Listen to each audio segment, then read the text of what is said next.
नमस्कार, स्वागत है आपका सत्यहिंदी.com पर। मैं हूं नीलू व्यास और एक बार आपके साथ फिर से जुड़ रही हूं आपके पसंदीदा कार्यक्रम आज का एजेंडा को लेकर। और इसके पहले कि प्रोग्राम शुरू करूं, आपको याद दिलाना चाहती हूं कि गूगल प्ले स्टोर से अगर आपने सत्य हिंदी के ऐप को डाउनलोड नहीं किया है तो जरूर कर लीजिएगा। मनसुख हिरेन उस स्कॉर्पियो गाड़ी का मालिक था जो गाड़ी मुकेश अंबानी के घर के सामने जेलेटिन स्टिक्स के साथ पाई गई थी। इतने दिनों से बार बार ये खबर आ रही थी कि जो महाराष्ट्र की जो लॉ एंड ऑर्डर की स्थिति है वो कितनी खराब हो गई है और बिल्कुल शहर के बीच में मुकेश अंबानी जैसे उद्योगपति के घर के सामने कोई गाड़ी पार्क करता है, उसमें जेलेटिन स्टिक्स लगी हुई हैं और पुलिस को इसकी कोई खबर नहीं है।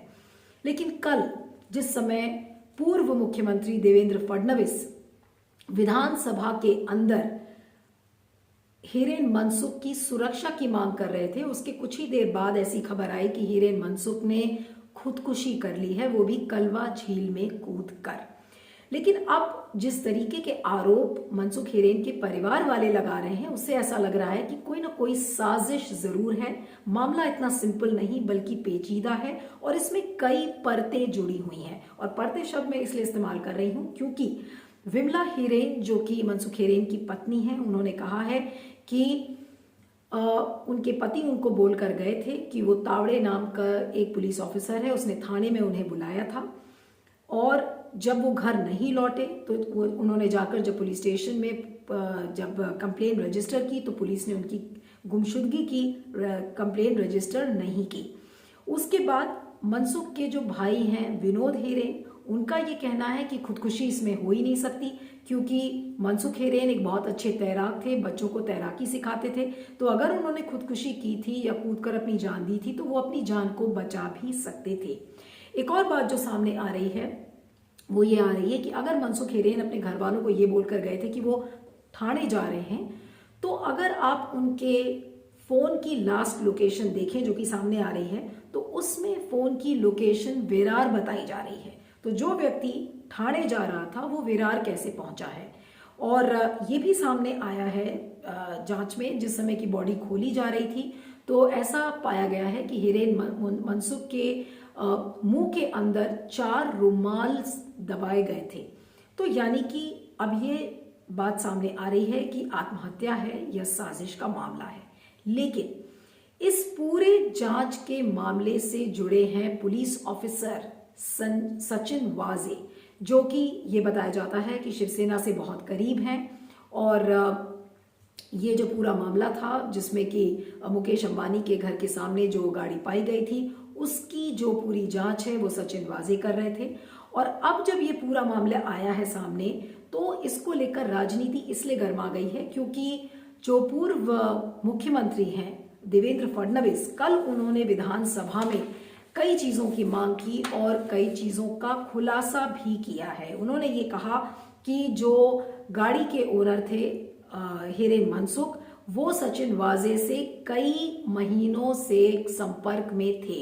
उनके पास उन्होंने कहा कि कॉल डेटा रिकॉर्ड्स हैं जिससे ये पता चलता है कि पहली बार उनका संपर्क 8 जून को स्थापित हुआ था सचिन वाजे के साथ, उसके बाद 24 जुलाई को भी हुआ और इसी तरीके से करीब 300 व्हाट्सएप कॉल्स हैं जो उनके बीच में रिकॉर्डेड हैं और उससे पता चलता है कि ये दोनों कई महीनों से संपर्क में थे।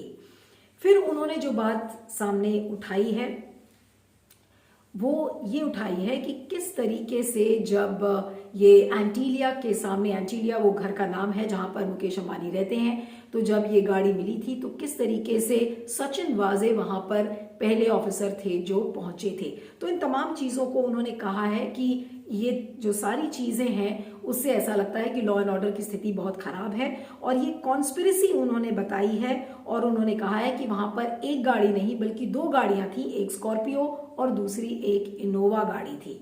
और उन्होंने कहा है कि ये कोइंसिडेंस नहीं हो सकता है कि जो गाड़ी चोरी हुई थी वो थाने से थी और जो रूट फॉलो किया गया था वो थाने का था और जो इन्वेस्टिगेशन ऑफिसर है यानी कि सचिन वाजे वो भी थाने से थे। तो उन्होंने कहीं ना कहीं ये कॉन्स्पिरेसी बताई है और उन्होंने लॉ एंड ऑर्डर की स्थिति इतनी खराब है उसको साबित किया है विधानसभा के फ्लोर पर। और उन्होंने कहा है कि ये जो सारी चीजें हैं अजीब तरीके के कोइंसिडेंसेस हैं जिसकी वजह से इस पूरे मामले की जांच एनआईए के द्वारा होनी चाहिए।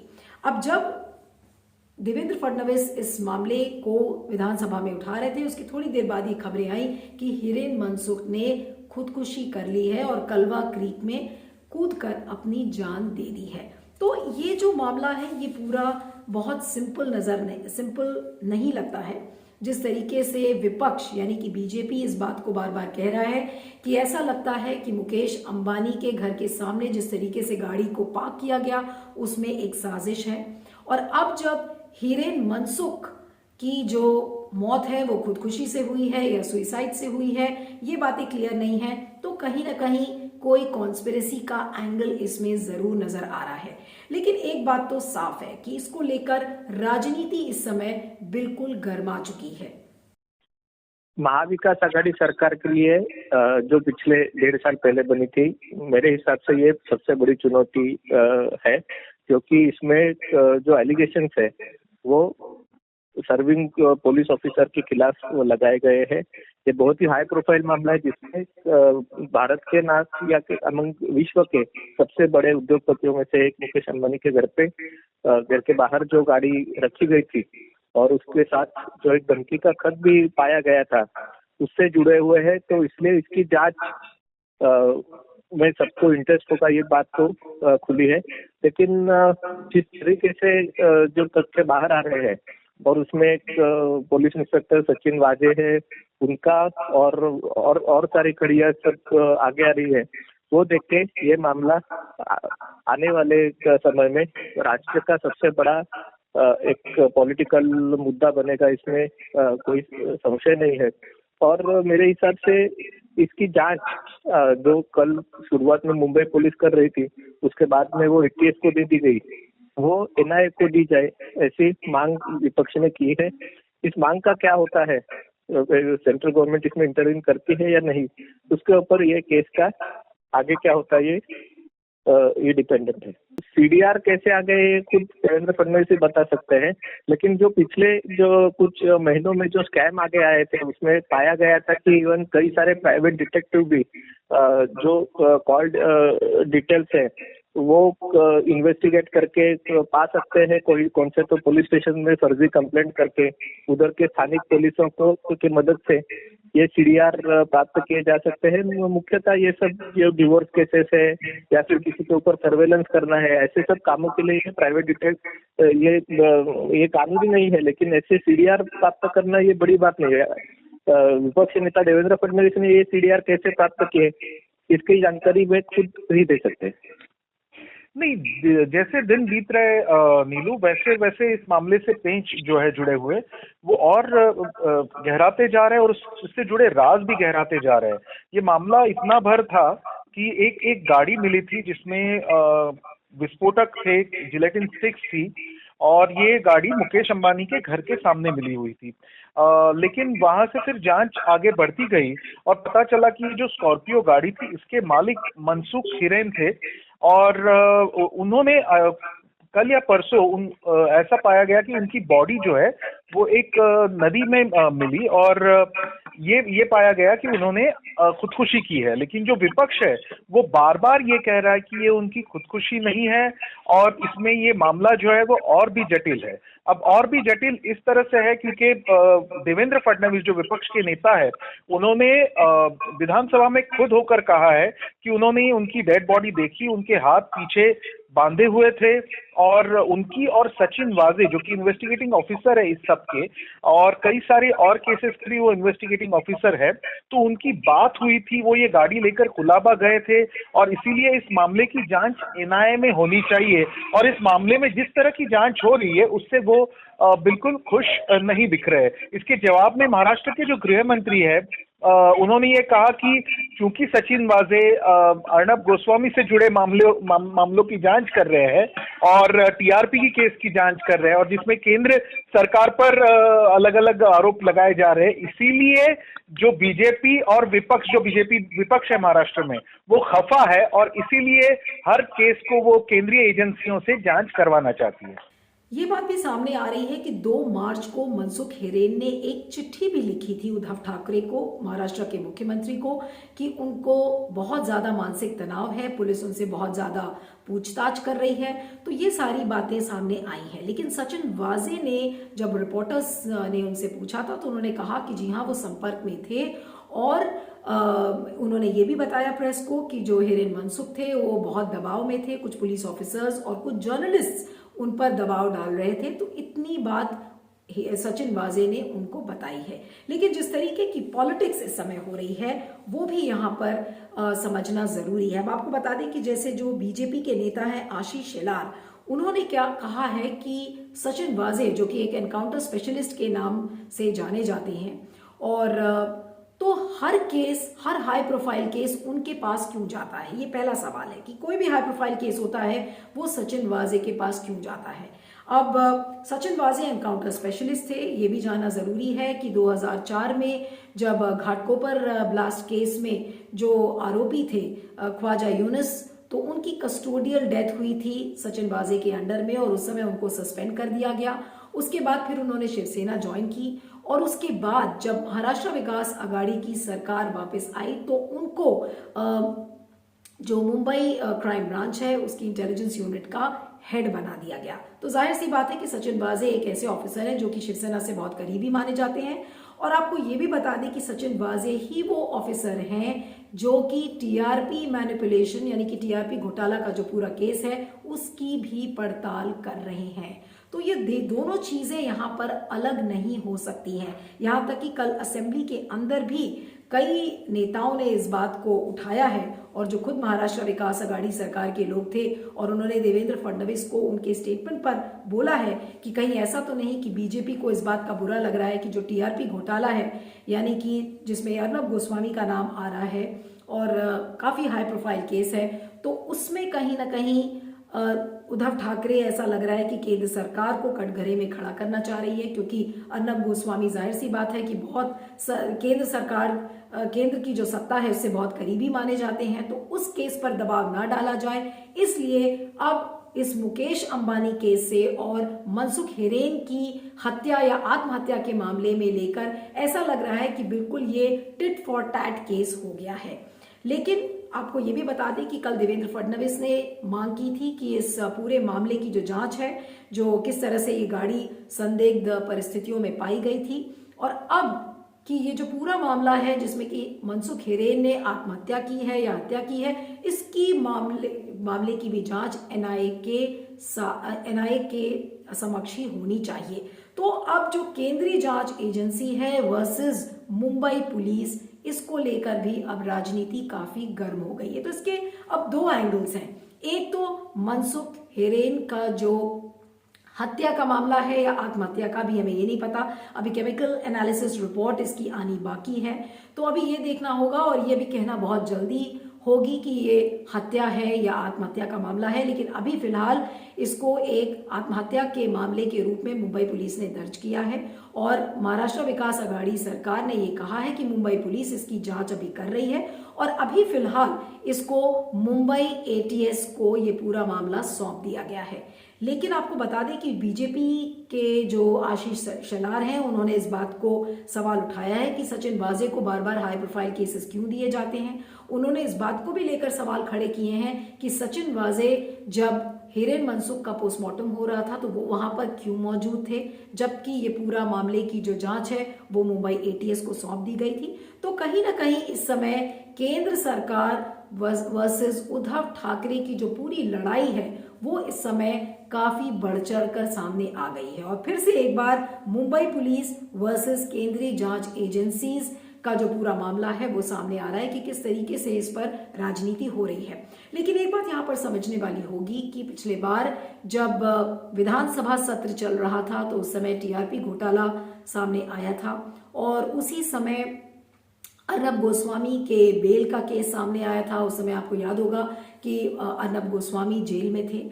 अब जब एक बार फिर से विधानसभा का वहां पर सत्र शुरू हुआ है तो अब ये एक नया मामला सामने आ गया है और वो है एंटीलिया के सामने किस तरीके से, यानी कि मुकेश अंबानी के घर के सामने किस तरीके से संदिग्ध परिस्थितियों में एक स्कॉर्पियो गाड़ी को पार्क किया जाता है जिसमें जिलेटिन स्टिक्स होती हैं, और फिर अचानक ये खबर आती है कि किस तरीके से उस कार ओनर ने आत्महत्या कर ली या हत्या कर ली। तो कहीं ना कहीं आप देखिए कि जो उद्धव ठाकरे और वर्सेस जो केंद्र सरकार की जो राजनीति है वो किसी न किसी रूप में बनी हुई है। जो तनाव है दोनों के बीच में वो बना हुआ है। पहले अर्नब गोस्वामी के केस के जरिए था, और अब ये मुकेश अंबानी के सामने जिस तरीके से कार को खड़ा किया गया और अब उस कार मालिक की जो मौत हो गई है उस केस को अब सामने खड़ा किया जा रहा है।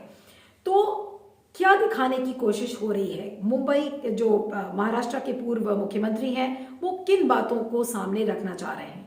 वो ये बात सामने रखना चाह रहे हैं कि महाराष्ट्र की जो कानून व्यवस्था है वो बिल्कुल चरमरा चुकी है। महाराष्ट्र की जो पुलिस है वो बिल्कुल नाकाम है इस चीज को हैंडल करने में, और इसी तरीके से बीजेपी यानी कि विपक्षी पार्टीज ये प्रूव करने की कोशिश कर रही है कि देखिए दिन दहाड़े किस तरीके से एक संदिग्ध परिस्थितियों में इतने बड़े उद्योगपति के सामने एक कार को पार्क किया जाता है जिसमें जिलेटिन की स्टिक्स मिलती हैं, अचानक से उसी कार ओनर की मौत हो जाती है। तो लॉ एंड ऑर्डर की स्थिति कितनी खराब है, और क्योंकि मुंबई पुलिस इसको हैंडल नहीं कर सकती है इसलिए केंद्रीय जांच एजेंसी यानी कि एनआईए को अब ये मामला सौंप देना चाहिए। तो इस समय देवेंद्र फडणवीस क्या कर रहे हैं? क्या वो इस बात को बताना चाह रहे हैं कि देखिए जो महाराष्ट्र के लॉ एंड ऑर्डर की स्थिति है वो इतनी खराब है कि अब यहाँ पर प्रेसिडेंट रूल लगाया जाए, कि क्या राष्ट्रपति शासन के लिए वहां पर एक ग्राउंड प्रिपेयर किया जा रहा है? एक वो कारण है। उद्धव ठाकरे की सरकार शासन नहीं कर पा रही है, क्या वो ये बताना चाह रहे हैं? और जिस तरीके का दबाव बनाया जा रहा है, अर्नब गोस्वामी का केस अगर आप देखें तो जो टीआरपी घोटाला है वो इस समय का सबसे बड़ा घोटाला पाया गया है कि किस तरीके से मीडिया की जो विश्वसनीयता है वो कहीं ना कहीं कम हो गई है इस पूरे मामले को लेकर, और बार बार इसको लेकर सवाल खड़े हो रहे हैं। तो जाहिर सी बात है कि अगर उद्धव ठाकरे महाराष्ट्र के अपने किले से प्रेशर बनाने की कोशिश कर रहे हैं केंद्र सरकार पर, तो केंद्र सरकार भी अपनी तरीके से उद्धव ठाकरे की सरकार पर प्रेशर बनाने की कोशिश कर रही है। यानी कि लगातार जो एक तनातनी का माहौल है केंद्र सरकार वर्सेस उद्धव ठाकरे वो बना हुआ है। पहले अर्नब गोस्वामी का हमने मामला देखा, और अब जो मामला है वो किस तरीके से उद्योगपति मुकेश अंबानी के घर के सामने कार पार्क हुई और अब उस कार मालिक की मौत हो गई है। तो कहीं ना कहीं साजिश, कॉन्स्पिरेसी की कहीं ना कहीं एक बू इसमें आ रही है। लेकिन इसमें जांच एजेंसीज, मुंबई पुलिस, इन सारे जो चीजें हैं उसका क्या रोल है? और जो सबसे बड़ा सवाल है कि सचिन वाजे को इस समय बिल्कुल सुर्खियों में वापस वो लौट आए हैं, और सचिन वाजे का मैंने आपको बैकग्राउंड भी बताया। तो जाहिर सी बात है कि अगर वो शिवसेना के फेवरेट ऑफिसर हैं तो किस तरीके से, जिस तरीके से केंद्र अपनी एजेंसीज का इस्तेमाल कर रही है उसी तरीके से उद्धव ठाकरे भी अपने ऑफिसर्स को इस्तेमाल कर रहे हैं। ये सारी चीजें इस समय सामने आ रही हैं। तो चाहे वो महाराष्ट्र का किला हो, चाहे केंद्र सरकार अपना किला जो केंद्रीय जांच एजेंसीज के द्वारा चलाती है, तो राजनीति इस समय कहां पहुंच गई है। आज चाहे उद्धव ठाकरे का शासनकाल हो, वो अब केंद्रीय जो वो अपनी स्टेट एजेंसीज हैं वो उनका इस्तेमाल कर रहे हैं, अपने स्टेट पुलिस ऑफिसर्स को उन्होंने अपना एक प्यादा बना लिया है, और इधर केंद्र जो सरकार है वो भी केंद्रीय जांच एजेंसीज का इस्तेमाल कर रही है और जैसे चाहे वैसे इस्तेमाल कर रही है। तो सवाल ये उठता है कि क्या राजनीति करने के लिए आपको किसी न किसी को शिकार बनाना जरूरी है? और अगर आप शिकार बनाते हैं तो उसका जरिया क्या है? क्या वो पुलिस ऑफिसर्स हैं? क्या केंद्रीय जांच एजेंसीज हैं? ये सारी बातें गौर करने वाली हैं। लेकिन जिस तरीके से सबसे दुर्भाग्यपूर्ण है कि जिस हालत में मनसुख हिरेन की हत्या या आत्महत्या हुई है, उसके परिवार वालों के लिए जो धक्का उनको पहुंचा है उसकी भरपाई कौन करेगा? राजनीति चलती रहेगी, लेकिन मनसुख हिरेन के जो परिवार वाले हैं और जिस तरीके से उन्होंने आरोप लगाया है, तो जाहिर सी बात है कि ये केस इतना सिंपल नहीं है। लेकिन राजनीति इसको लेकर काफी गर्मा चुकी है और अभी मुझे लगता है कि आने वाले दिनों में इसका बार बार जिक्र होगा जब भी लॉ एंड ऑर्डर की स्थिति पर उद्धव ठाकरे को कटघरे में खड़ा किया जाएगा और केंद्र सरकार अपनी जांच एजेंसीज के द्वारा इस केस को करने की कोशिश करेगी। और सुशांत राजपूत के केस के मामले में भी हमने देखा है कि सीबीआई वर्सेस मुंबई पुलिस का मामला था। फिर उसके बाद अर्नब गोस्वामी का एंगल भी हमें नहीं भूलना चाहिए और अब ये पूरा मामला अब एनआईए वर्सेस मुंबई पुलिस का हो गया है। तो कहीं ना कहीं उद्धव ठाकरे की सरकार को बार बार केंद्र सरकार कटघरे में खड़ा करना चाह रही है और जाहिर सी बात है कि बीजेपी जो विपक्षी पार्टी है महाराष्ट्र में जिसकी अगुवाई देवेंद्र फडणवीस कर रहे हैं, तो वो भी कोई मौका इस समय चूकना नहीं चाहते हैं। और क्योंकि इस समय विधानसभा का सत्र चल रहा है तो वो सुर्खियों में बने रहना चाहते हैं और सुर्खियों में बने रहने के लिए वो ये बात बार बार बताने की कोशिश कर रहे हैं कि देखिए महाराष्ट्र में जो लॉ एंड ऑर्डर की स्थिति है, कानून व्यवस्था इतनी खराब है कि केंद्र की दखलंदाजी कहीं ना कहीं जरूरी हो गई है। इस पूरे मामले पर आपका क्या फीडबैक है जरूर बताइएगा। और चलते चलते आपको याद दिलाना चाहती हूं कि गूगल प्ले स्टोर से सत्य हिंदी के ऐप को डाउनलोड करना मत भूलिएगा। आप मुझे ट्विटर पर फॉलो कर सकते हैं, मेरा ट्विटर हैंडल है @neelu317। Thank you so much. सत्य हिंदी का ऐप डाउनलोड करें गूगल प्ले स्टोर पर।